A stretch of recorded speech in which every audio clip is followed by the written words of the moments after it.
Giorgio da Sebenico was a Venetian sculptor and architect from Venetian Dalmatia, who worked mainly in Sebenico and in the city of Ancona, then a maritime republic. Life. Giorgio da Sebenico was born in the Dalmatian city of Zara, which was part of the Republic of Venice. He emigrated to Venice during his youth, where he was probably trained as a sculptor in the workshop of Giovanni and Bartolomeo Bon, or at least worked with them as an independent associate. He would not have been awarded the great responsibility of the 1441 Sebenic contract without having experience of major works, and various attributions of surviving sculptures in Venice to him as part of the Bon workshop have been made, including the decorations on the Porta della Carta of the Doge's Palace. And Markham Schultz dismisses all previous suggestions as stylistically incompatible, but instead proposes the relief of St. Mark enthroned among members of the Confraternity of St. Mark in the lunette above the main entrance to the Scuola di San Marco, which she dates to 1437 to 1438 and finds close in style to Giorgio's later works at Sebenico and elsewhere, as his style here has few similarities to other works by the Bons. She considers it most likely that he worked with them when already a master, who had trained elsewhere. She believes his personal style offers few clues as to where this might have been. In 1441, when still resident in Venice,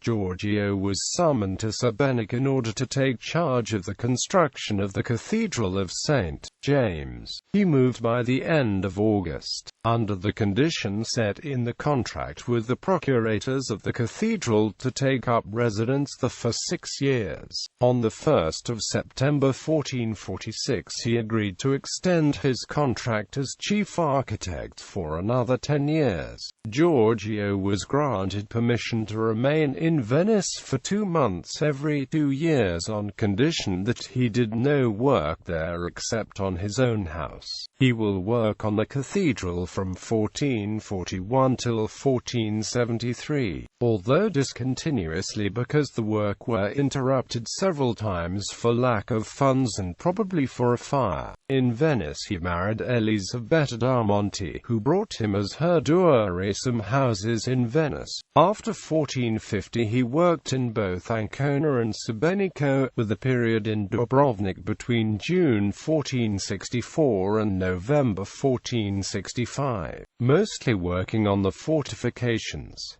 He traveled to Rome in 1470–71. He is believed to have died in Sebenico on the 10th of October 1473. His work represents the golden age of Dalmatian medieval art. He was one of main artists of the Adriatic Renaissance, a tendency widespread during the late 15th century in Venice, Dalmatia and in some locations of the Italian Adriatic coast, such as Ancona. According to Stanco Coccale, although his style was firmly based on the Venetian late Gothic tradition, Giorgio was fascinated by the Florentine Renaissance, the influence of which is apparent in his figure sculptures. Influences and borrowings from many Florentine sculptors including Donatello, Ghiberti, Luca della Robbia, Niccolò Pizzolo, Antonio del Pollaiuolo, and Jacopo della Quercia can be detected in various works. His most beautiful achievement remains the Cathedral of St. James in Sebenico, for which he was a chief architect from 1441 till 1473. The entire building was built solely of limestone from Istria, with no wood or bricks used in the structure. The building presents all along the perimeter a hedge composed of 72 stone-carved heads. On top of this hedge, and precisely on the north side, Giorgio added 2 angels. At the base of this work the artist engraved his signature. The task before him was to build the choir, of which foundations had not been laid, to raise and roof the nave, which was only completed to the top of the aisle vaults, and to covering the crossing by a mounting a cupola. Unfortunately, lack of funding and a fire delayed the achievement of the construction. For the 1st of July 1477 the work on the Cathedral of St. James was continued by an architect from Tuscany, Nicola di Giovanni Fiorentino.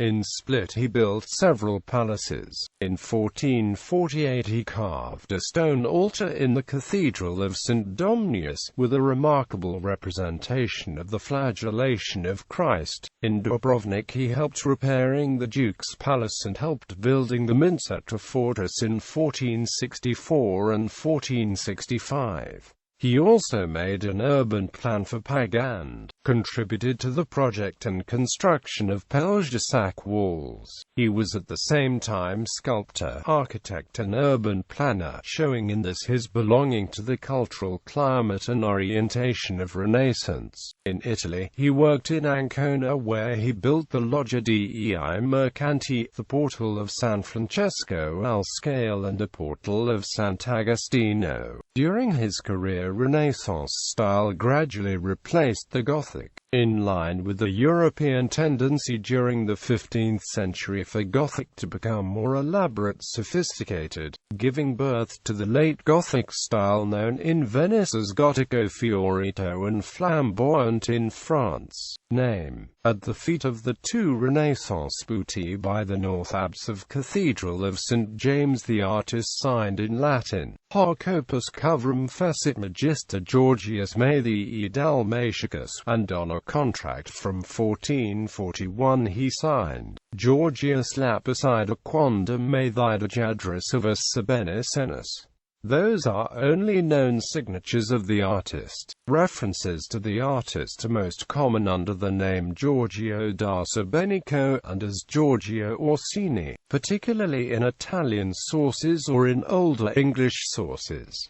There are also references to him as Giorgio Dalmatico or as George the Dalmatian. He is rarely listed among Croatian sculptors in English-language sources. In Croatia, he is known under the Croatian name of Juraj Maciej Dalmatianac. The family name of Orsini was never used by the artist and it was adopted by his son, after the death of his father.